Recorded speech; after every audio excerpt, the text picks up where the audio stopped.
Welcome to Buckets, the fantasy basketball podcast on the Action Network, presented by Prize Picks. It's your boy Dan Titus here with my guy Adam Koffler. What's up, dude? How you doing this weekend? I'm currently sulking over the Eagles' loss to the Giants with Jalen Reagor dropping a game-winning potential touchdown at the 1 yard. Well, it's On at his the helmet? would have been down at the 1 yard line, but no, there was another one after that one, but that one should have been caught too. But then there was like Yeah. a Hail Mary attempt at the end that he had good positioning on that he just dropped. And then post game, he's like, "Oh, it's very uncharacteristic of me." No, it's not, bro. This is who you are. You've had 6 catches in the last 8 games, bro. Like, let's just call it what it is. The That's what I'm Eagles screwed up their whole franchise by not drafting Justin Jefferson.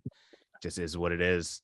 Yeah, sorry to put this put a football spin on the beginning of this pod, but that's what I've been doing here on Sunday prior to this thing. Yeah, I get it. So yeah, let's talk about a couple of different. We're gonna talk about a bunch of stuff. So let's just get into it.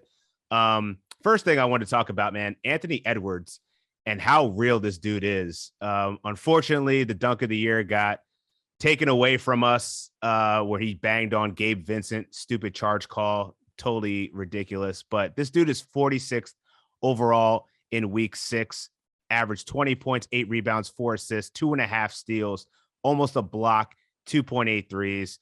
This guy is ideal if you're a punting field goal percentage, but just want to get your take on how good Anthony Edwards is and how legit, he's just willing Minnesota to a promising record here.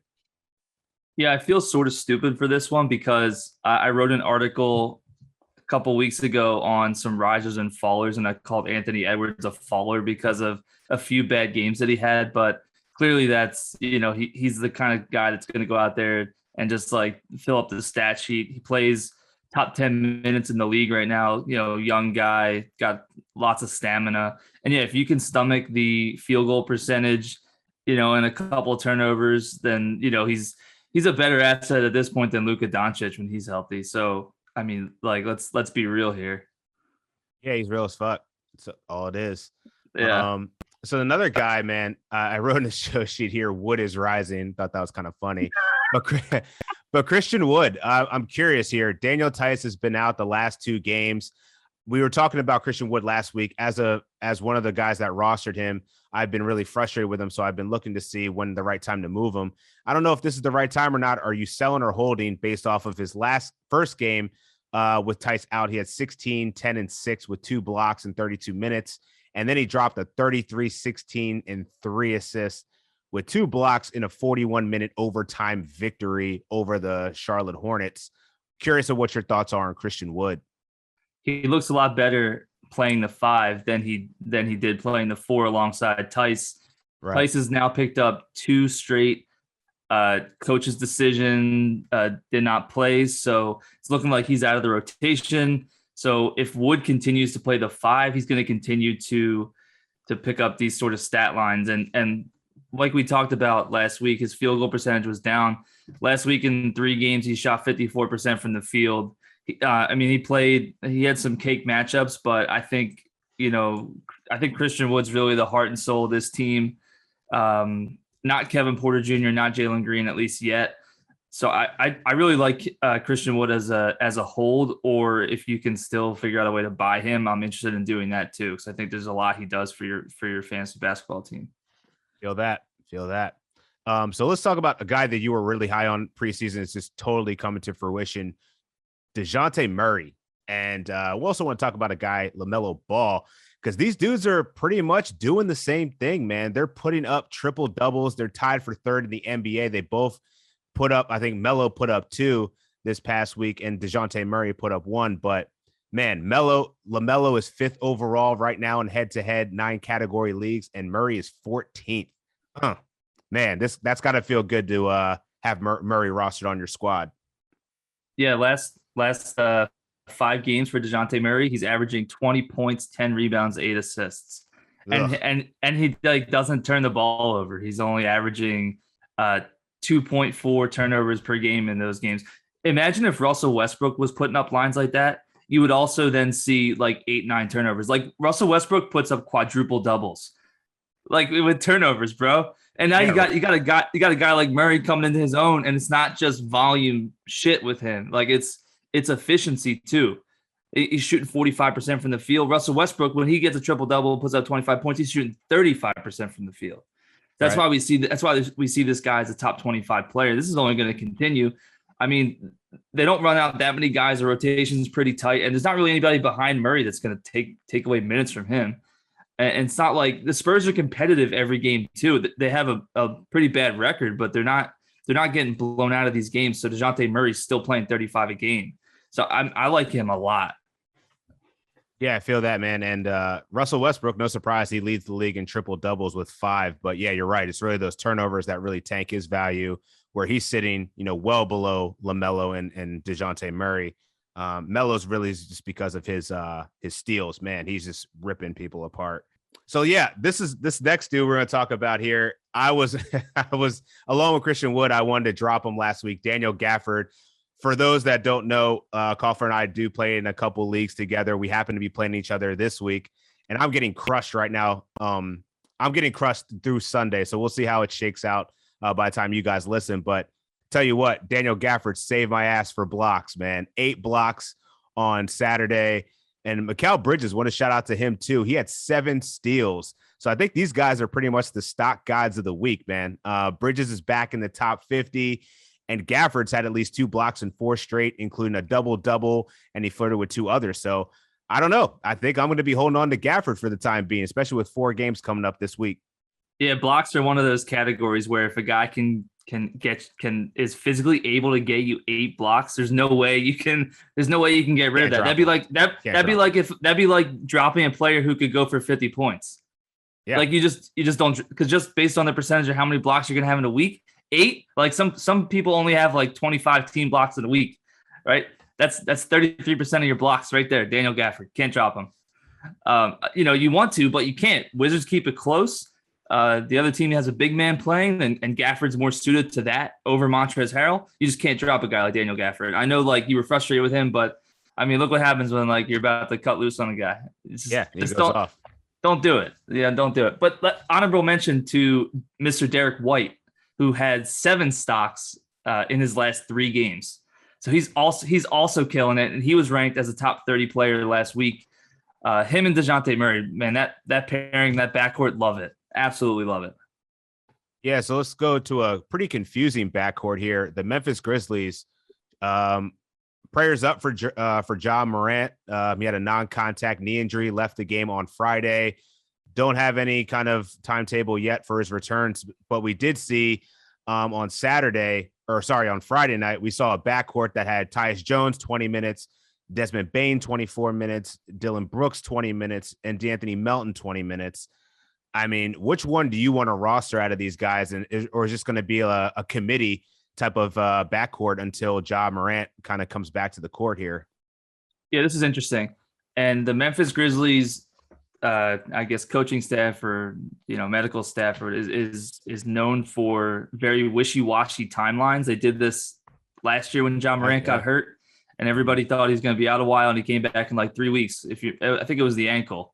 Yeah, and ankle, with this one, like if you have a torn ligament, people are going to know about it immediately, right? So I don't think there's any major knee injury here for Morant. They said he's going to miss at least a couple of weeks, which yeah, obviously based on the way that it looked, he's going to miss a couple of weeks. But I wouldn't be shocked if he was back in like 3 to 4 weeks. It's just you never know what you're going to get with the Grizzlies medical staff, but in those few weeks, you're going to see Tyus Jones probably get the start, and he's going to be your assist man. He's not going to put up a bunch of points and stuff, but he's your assist and steals guy, and he probably play 30 minutes a game. Low turnovers too. He's always low, high, exactly. Low turnovers. Yep. He's a good. He probably needs to be picked up in every league, to be honest, because assists don't just grow on trees. D'Anthony Melton probably needs to be picked up again. Just because a guy of Morant's usage, and you figure Melton probably gets 25 plus minutes a game as opposed to like 17, 18 a game. And he in his first game back, he had 2 steals and a block. So I like him. Desmond Bane is still starting, and so is Dylan Brooks. I like Bane much more over Brooks. Brooks leads the team in 32% usage, and he's not even a top 200 player in 9-cat. Like, this is what we talked about with Dillon Brooks. After his first 2 games coming back, he looked like a top 50 player. Guess what, guys? He ain't a top 50 player. He's a top, 150 player maybe, because he just does nothing other than score and doesn't shoot the ball well. So Dillon Brooks, he might not be a cut, and in a points league, he's not a cut, right? He's a guy that you probably want to roster because he can go for 40 on a given night. But in 9-cat, no way I want any part of Dillon Brooks.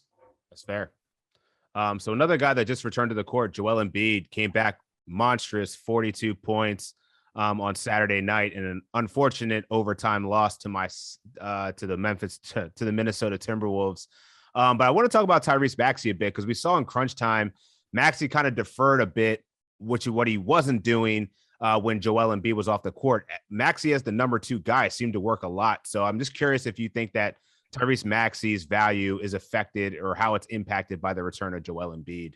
Yeah, we're going to have to see these guys develop a little bit of chemistry, because they haven't played very many games together with Maxey as the starter next to Embiid, right? Because Embiid just missed 8 games, came back from the COVID-19 protocols. So he was out a few weeks. Maxey was, incredible over that time. He was like a top 30 player. With Embiid off the court, he was seeing a 22% usage. With Embiid on the floor, he's only at about 18%. So this likely is going to affect Maxey.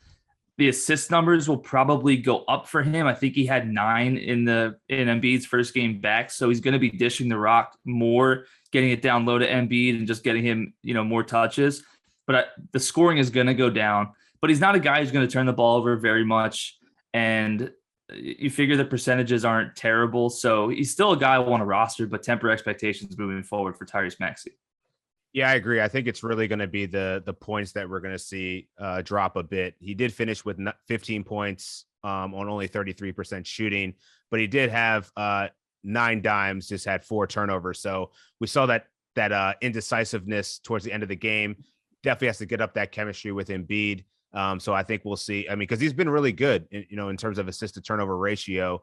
So I think once we see them sharing the floor a little bit more, we'll see Maxey get a little bit more comfortability, and he's going to probably settle in now as the third option in the offense behind Embiid, Tobias Harris, and then Maxey. So yeah, that makes sense. So another rookie I want to talk about. I know we've been talking about Evan Mobley a lot over the course of the last few weeks, but Josh Giddey. This dude has been quietly putting up numbers over the past week. He dropped a 19-7-8 line 2 games ago, and then dropped a 15-7-8 right before that. Over his last 6 games, though, averages of 15 points, 9 boards, 5 assists on 45% shooting. The only place he really hurts you is the free throws, but he's shooting them at a pretty low volume at only 2 attempts per game. But I mean, would you say that the buy low window is closing? He plays Houston 2 times this week and Memphis. This is going to be he's going to go off in these games. Yeah, for as good as he's been over the last couple of weeks, he's still just a top 100 player over that time, and he's not a top 150 player for the season. The efficiency is really not there. The defensive metrics aren't really there either, and Oklahoma City gets blown out a lot, and that's an issue. It's been an issue for Shai Gilgeous-Alexander as well, and they just run a lot of guys on that team. So, actually, to be honest with you, if Giddey keeps it up for the near term, that's a guy I'd be looking to sell high before the fantasy trade deadline, because I don't really want any part of Oklahoma City roster down the stretch. Yeah, I doubt that they're going to be benching him though. Like I could see, I don't see the rest opportunity. No, then I don't necessarily think they're going to be resting him. At the same time, look what they did with SGA last season. Like they just kept it very cool. Like he got hurt, and I was like, we're just going to keep him out. I could just see a situation where he doesn't get a ton of minutes down the stretch. But it's not necessarily a matter of just him resting. It could also be they just get blown out in every game because they're just like not a good team. And he, instead of playing 35 minutes a game, he's playing 25 minutes a game. And, the Teo Maladons and the I can't Teo even think who's all. I Teo can't even. Maladon's not messing with his minutes. I think he's I trending can't up. even think. I feel You know, I see you want to sell high, but I think he's definitely trending in the right direction for a rookie who's still all right, fair enough. learning the game. Fair enough. But yeah, I know I just mentioned Evan Mobley. He's back, crushed it on Saturday night, almost doubled, had 13, 9 boards, 3 assists, and 4 blocks. He's got some tough matchups coming up this week against Miami, Washington, and Utah, all teams that rank in the top 11 in defensive rating this year. Do you think that this is, if he struggles, do you think that this is a good time to buy low on Mobley? Yeah, for sure. This guy's a stud. He's playing heavy minutes. I have no idea how him and Jared Allen work together, but it works. And the Cavs play a very tight rotation. I'm going to continue to buy Mobley, and I'm going to, put down bets on his rookie of the year stuff and all of that good stuff. Like anybody that was worried about him when he was out, like we told you to buy low, I continue to believe in that. He didn't have the best game the other day. He still had 4 blocks, right? Yeah. 4 blocks. Yeah. I mean, we're looking at a guy who's going to put up those defensive stats, good percentages, points, boards, all, the whole 9 yards, man. Like, do whatever you can to acquire this guy before it's too late. Yeah. And on the injury front, got news. Klay Thompson has been assigned to the Santa Cruz Warriors, so he'll be joining the G League team. So as he continues to ramp up, hopefully see him by Christmas. Boogie Cousins signs with the Bucks. Not really anything that's going to, I think that's more of a playoff move if he even lasts that long. He got a non-guaranteed contract, so we'll see if he actually ends up staying out there. But more importantly, we got a bit of an update for Zion. He's been cleared for practice. He's still without a timetable for his return, but he is doing 4-on-4 drills. I'm still a bit concerned. Willie Green said they want him back as soon as possible, but it's all dependent upon how he feels after the workouts and the medical team evaluating him. I don't get the warm and fuzzy. He's still going to be back anytime soon, just given their records 4-16. The Pelicans suck. But if he does come back, what do you think that that's going to do for some of the front court, some of the other players getting high usage for the Pelicans? So the Pelicans right now have a whole 5 wins, and what a great franchise. This is definitely going to, if Zion comes back and plays, 35 minutes a game, this has to affect Jonas Valanciunas, right? Who's been very good, right? What's he been? He's definitely been like a top 25 guy. Yeah. To start the season, he's going to take a little bit of a hit. Some of those rebounds are not going to go his way. They're going to go to Zion. Zion's going to get more chances on the offensive end too. So Jonas's points probably go down a little bit. An interesting thing with the Pelicans recently has been the emergence of, and this is kind of more of a deep league, but I don't know what his first name is, but Guillermo Hernan Gomez or Willie Hernan Gomez. Yeah, Willie. He's taken Jackson Hayes' place in the rotation, and he looks really good off the bench. He can fill it up in a short period of time.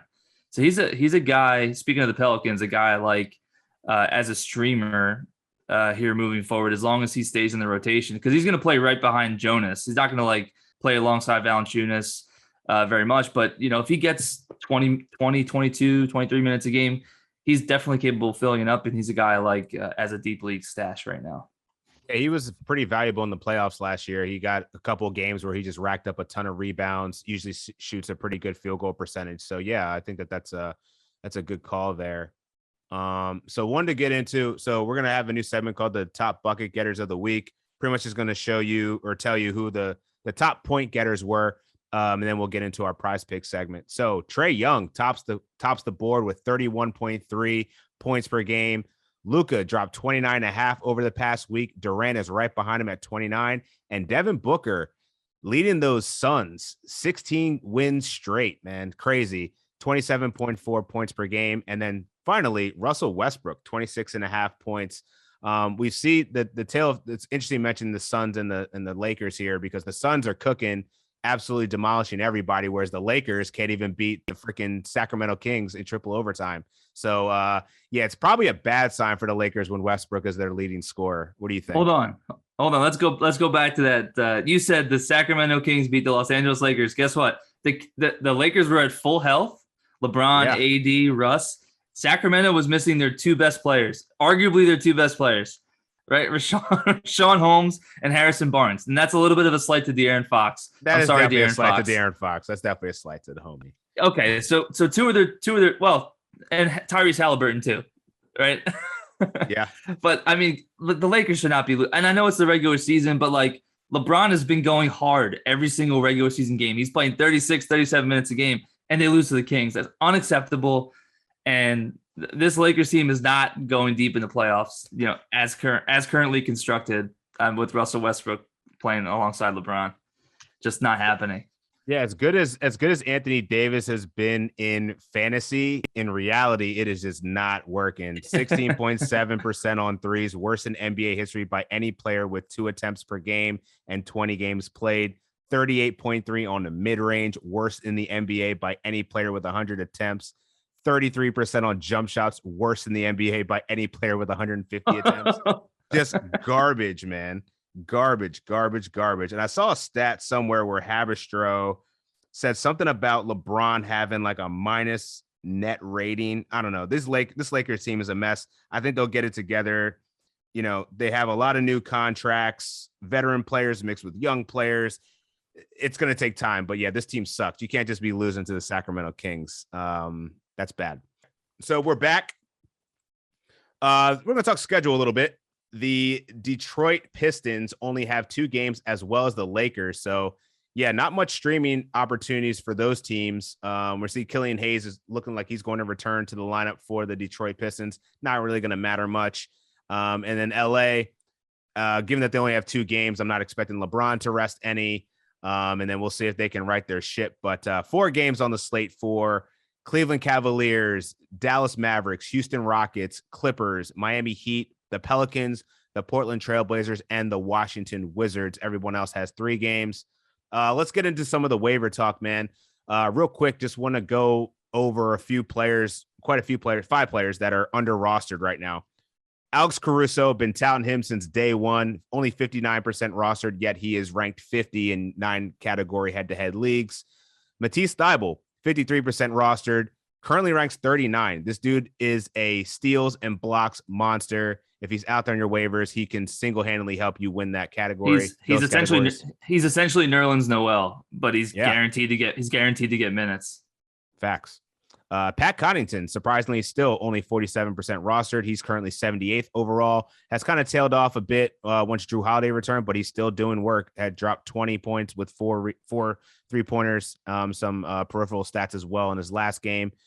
Desmond Bane, we mentioned him, 65% rostered, 96 currently overall. And then Josh Hart, 60% rostered, 85th overall. But the main guy I want to talk about here is a guy that I hated on last week a little bit. And you got it right. Jared Vanderbilt, over his last 5 games, 8 points, 12 rebounds, 2 assists, 3 stocks, 52% field goal, and 73% from the line. He doesn't hurt you in any category, really. So do your victory lap. The time is yours. Hold on. I'll be right back. I just got to run around the neighborhood. Yeah, man. I mean, I saw this one coming from a mile away. I mean, we were comparing Jared Vanderbilt, who's a starter, who when he gets a lot of minutes, he gets the defensive metrics, the rebounds, against Kevin Huerter, who's really just a scorer, especially, just playing alongside Trae Young and John Collins, Bogdan Bogdanovic, who's hurt now, but still, it's hard. You didn't have to bring up Huerter into this. Just keep it to Vanderbilt. We'll get to Huerter later. No, you got to take your wins when you can, because there's losses, all the time. So, but Vanderbilt's become your Hilliard. Yeah, my Dutch. Yeah, man. No doubt. Dacho Hilliard shout out with a 68-yard touchdown run today. Touted him all week. But no, I got to give you credit for Alex Caruso, because you've been talking him up like a ton, and he's just he's like still super slept on. Last week, this dude finished 8th on a per game basis in 9 cat leagues. And I mean, he does a little bit of everything, and he comes off the bench and still plays 35 minutes, and he closes out all Bulls games that are competitive. So like, running to the waiver wire now. I don't know why Alex Caruso is available in 40% of leagues. I guess 40% of leagues are just like inactive. That's probably why, but yeah, all those guys are great, and Vanderbilt's going to continue to fill up the box score if he's continuing to start for the Timberwolves. Yeah. I wish I got more shares of Vanderbilt. Did get him in my expert league, so I'm feeling really good about that. But is it time to get the bag? And when I say get the bag, I mean Marvin Bagley. He's finally getting some minutes. 11.5 points, 7.5 rebounds, 2 assists, and 1.5 threes in his last 2 contests. Still coming off the bench. Me Too is still starting over him. Alex Len is still starting over him, which is a disgrace. But he has helped the Sacramento Kings pull out two victories in their last couple of games here. It's probably more so because Rashawn Holmes has been out with an eye injury and Harrison Barnes continues to miss time. He also has got both of those players both missed Sunday's games. But are you going to the waivers to pick up Marvin Bagley right now? No. Yeah, I wouldn't be either. Although I did never mind. It's not like they're doing their best to showcase him for a trade, but it's a joke. Like if you're going to showcase the guy for a trade, start him over Chimezie Metu. I mean, he played 30 minutes the other night, came off the bench. He's playing more now because Rashawn Holmes is out, but he's still not getting enough minutes to be relevant for me.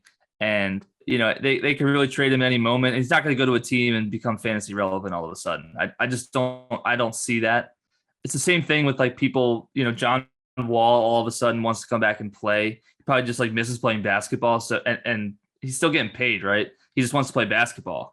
And so people are like, oh, should we run to the waiver wire, pick up John Wall? Like, no, not really. Right? Like there's guys like these guys aren't necessarily washed up, but they're just not good fantasy players. Especially in 9-cat leagues. Like John Wall can fill it up, but they got too many guys there. And then Marvin Bagley, like those minutes are just all over the place. So I'm not interested in either one of those dudes. Yeah, I think the 35 minutes was an anomaly because that came in a 3 overtime game. So true that. But yeah, even the John Wall, I was going to bring him up next.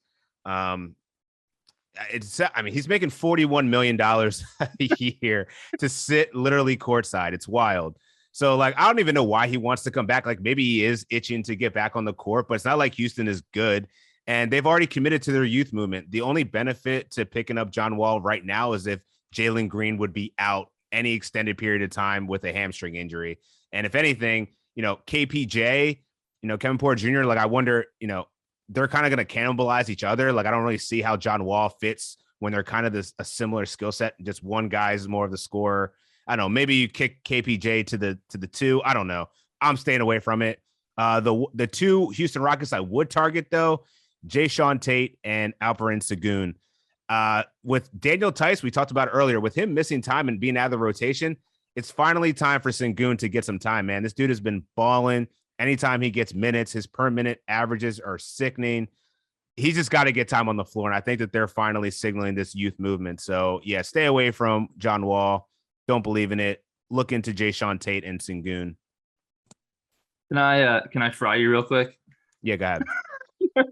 Sengun's not even a top 150 player the last 2 weeks, bro. Like, no, he's not minute though. Look at his per. He's got to get minutes. Yeah, but the Rockets aren't giving him minutes.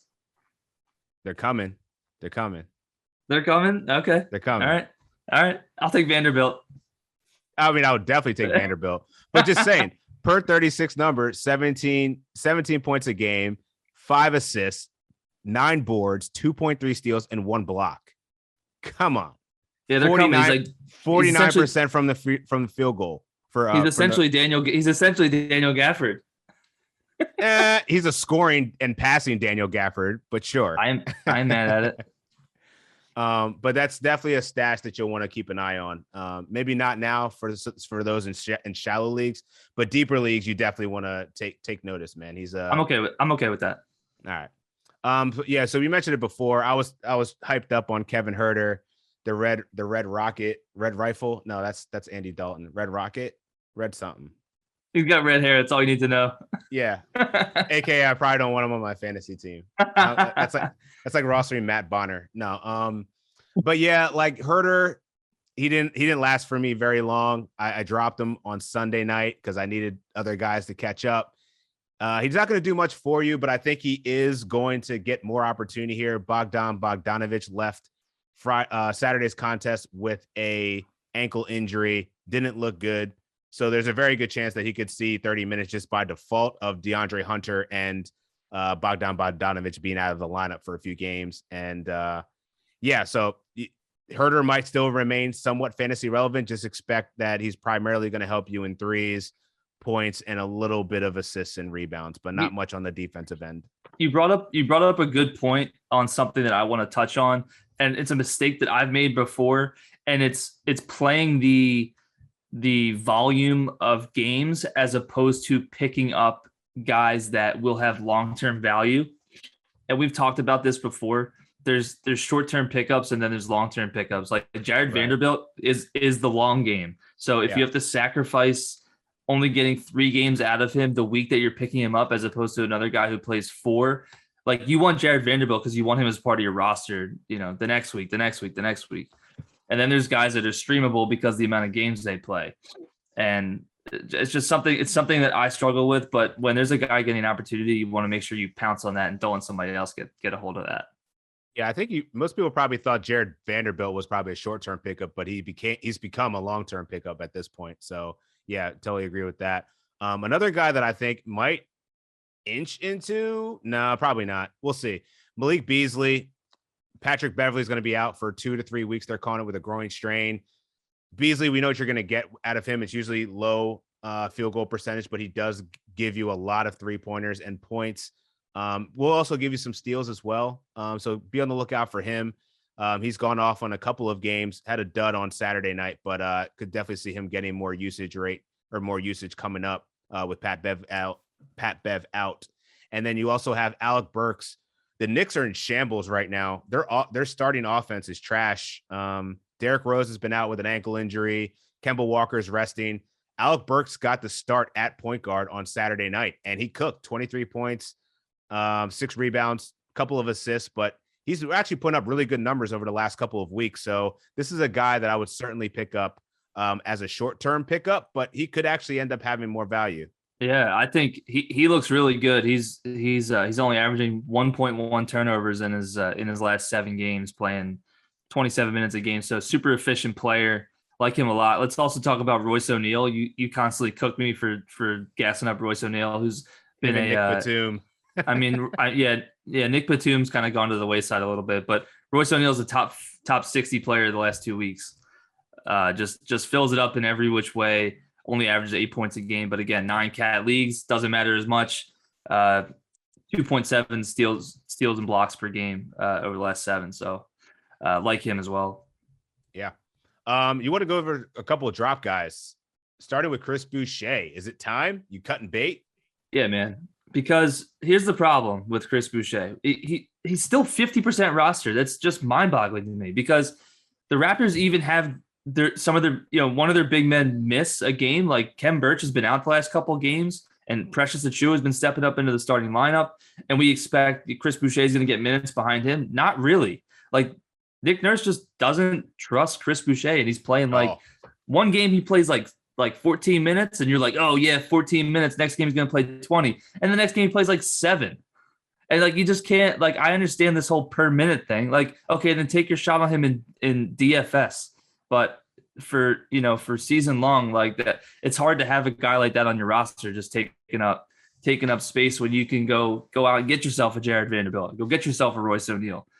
Guy's gonna guaranteed to get 30 minutes. Until every option on the Raptors is not available and not healthy, Chris Boucher is a guy I would cut bait with because I'm not interested in 10 minutes a game. Yeah, at this point, Chris Boucher is only going to get run if Kem Birch isn't playing or somebody else in that starting lineup isn't there. And I'd rather have Kem Birch because at least he gives you, I don't know. It seems like Nick Nurse just doesn't trust, as you said, he doesn't trust Boucher. He'd rather trot out Kem Birch. So I don't know, 25% rostered. I give Birch a shot over Chris Boucher. And the other key injury that's been out for the Magic, Cole Anthony hasn't seen time for the last 3 games. Dealing with an ankle injury. Is there anyone on Orlando that you'd be curious to pick up? Is it a RJ Hampton maybe? Jalen Suggs has been playing really well. He had 4 steals on Saturday night. But I want to get your thoughts on the Magic. Yeah, I think Suggs is a guy that is definitely rosterable. I mean, he's got we talked about cutting him a while back. I mean, Cole Anthony's like the highest usage guy on the Magic. So as long as he's out, there's going to be opportunities for other people in the backcourt. I know Markelle Fultz has been sort of ramping up his stuff, coming back from the ACL injury, but he's still probably months away. So somebody in that backcourt's going to have to step up. It's going to be Jalen Suggs in the starting lineup, and it's going to be RJ Hampton off the bench. Also, I know Mo Bamba missed the Magic's last game. I'm not sure exactly what that was for, but Wendell Carter stepped up in a big way. He looked like the biggest winner if Mo Bamba were to miss time. And obviously, they both start alongside each other, but look for Wendell Carter to skyrocket if for some reason Mo Bamba has to miss more time. And then coming off the bench as well, Chuma Okeke. He's not the best shooter. He's not getting necessarily consistent minutes, but if for some reason Bamba it does miss time, like look for him to pick up some more minutes for the Magic as well. So that. All right, that'll conclude our Week 7 look ahead. Make sure to download the Action Network app to tail all of the Action Network experts, win some money. Also, check out the fantasy article on actionnetwork.com by myself and Joe DeLira. And make sure you download Prize Picks. Check out all of their cool NBA, their NBA DFS and single stat plays. You can do NBA first half, second half, all kinds of stuff. So get you some money there as well. We'll check back in next week. Hope everyone had a great Thanksgiving holiday. Until next time, peace.